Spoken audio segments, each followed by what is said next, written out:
why you're not mentally healthy if you're actually overweight. Now, I'm not saying this about you, I'm literally saying this about myself, knowing what I've been through, who I was, that I've lost 40 kgs of fat up until this point after my strokes. I was a lived experience speaker. I was a LinkedIn top voice for mental health. I'd won awards for men's mental health here in Australia, and I was sort of known as the FIFO mental health guy, so talking on mine sites here in Western Australia. And so I'd got myself to a point where the business was doing about 50 grand a month. I was working about 2 days a week, and I had a couple other people who were going to site. And so I'd created such an amazing life, but I was still overweight. I was still about 133 kgs, and I would bounce up and down from 133 to 120 because mentally I would really want to lose the fat. I would want to lose it because I didn't feel like I looked good. And if I didn't feel like I looked good, I didn't feel good at all.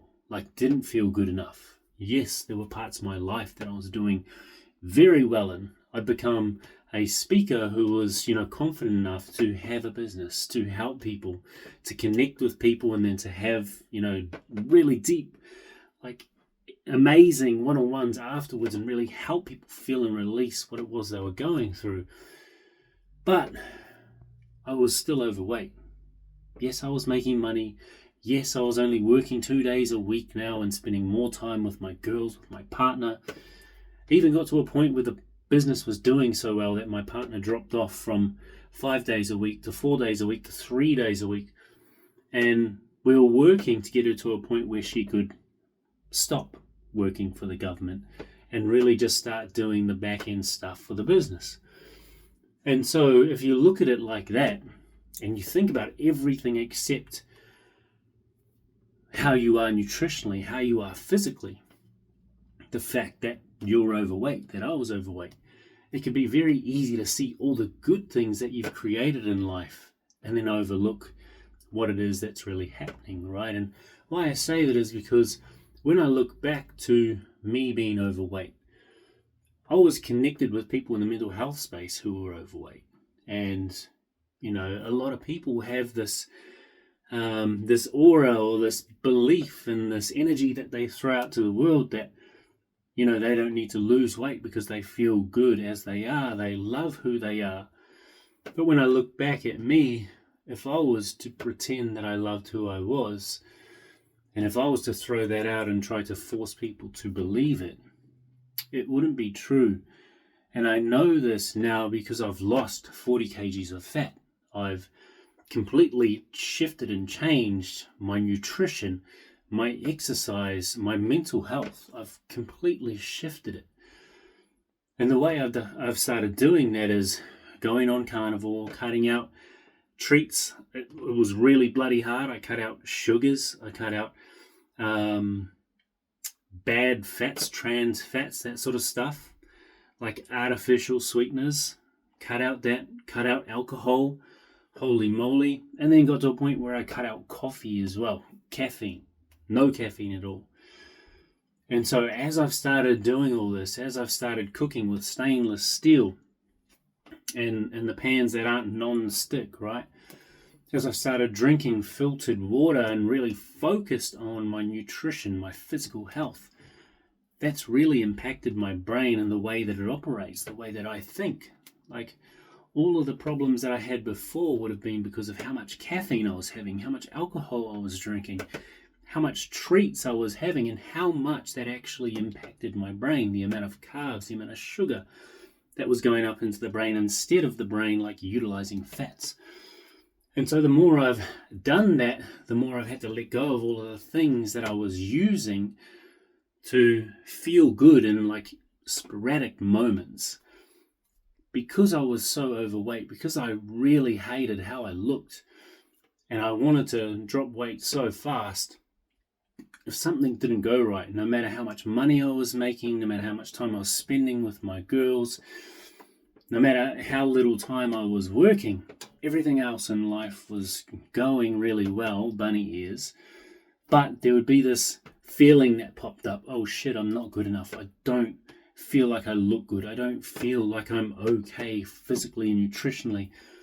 I would then straight away go to the coffee, go to the alcohol, go to the sugary food or the treat food, and I would hit that and take that just so I felt really good in that moment, right? But you might feel good in the moment, but all you're doing is hurting your body physically, nutritionally.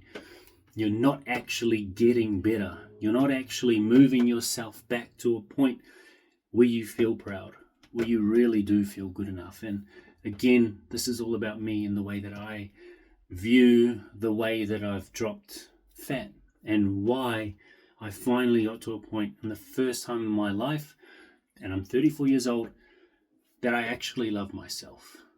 And, now that I'm connected to God and I love God, I love Jesus, the Holy Spirit, I just love that as well.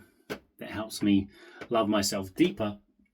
But if we bring it all back to nutrition, to how we look after our body, how we look after our brain, I truly believe that we cannot be overweight and believe that we're good enough and believe that we feel comfortable being who we are, because who we are represents how we show up for ourselves. And if we can't show up for ourselves fully, how are we going to show up for the people that we love, let alone the people that we're meant to serve in the work that we do?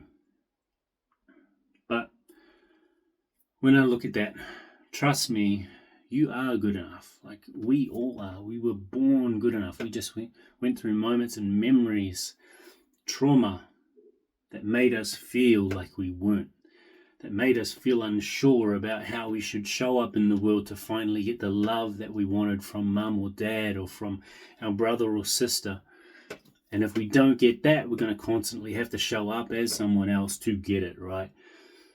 And at some point, when that's not working, when we don't know how to do that, when we still don't feel good enough, when we still don't feel loved, when we still feel like we can't love ourselves, then we're going to go to the food, the alcohol, the coffee, the whatever else that's going to help us put on weight. Not help us, actually going to push us towards putting on weight, putting on fat, and things that are just going to destroy our body, become insulin resistant, or create fat around the heart and the organs that's really going to put us in, such an at-risk physical state. And if I look back at me, the reason that I got a clot in the neck, clot in the brain, and ended up having strokes and seizures is, one, because of the vaccine. And, a lot of people go through vaccine. But if I was someone who was healthy, who was looking after my body, who really cared about being clean and the way that I eat and the way that I treat myself, I probably wouldn't have been overweight. My heart wouldn't have been at risk. I wouldn't have got myocarditis first and had an inflamed heart. And I wouldn't have had all this food that I was dumping into my body and, pumping up into my brain to create this thing, to create a body, a mind, a brain that allowed the strokes to happen, that allowed the clots to happen. And so if you are overweight, it's okay. There is nothing wrong with you, right? It's just now you have an opportunity to understand that your nutrition, your physical health are the most important thing you can focus on. Because unless you focus on yourself, unless you put yourself number one, everything else in the world is going to come first, and you're going to constantly put yourself to the back. And as you do, you're going to use the food, the alcohol, or whatever else to feel good in those little sporadic moments. But that's going to finish.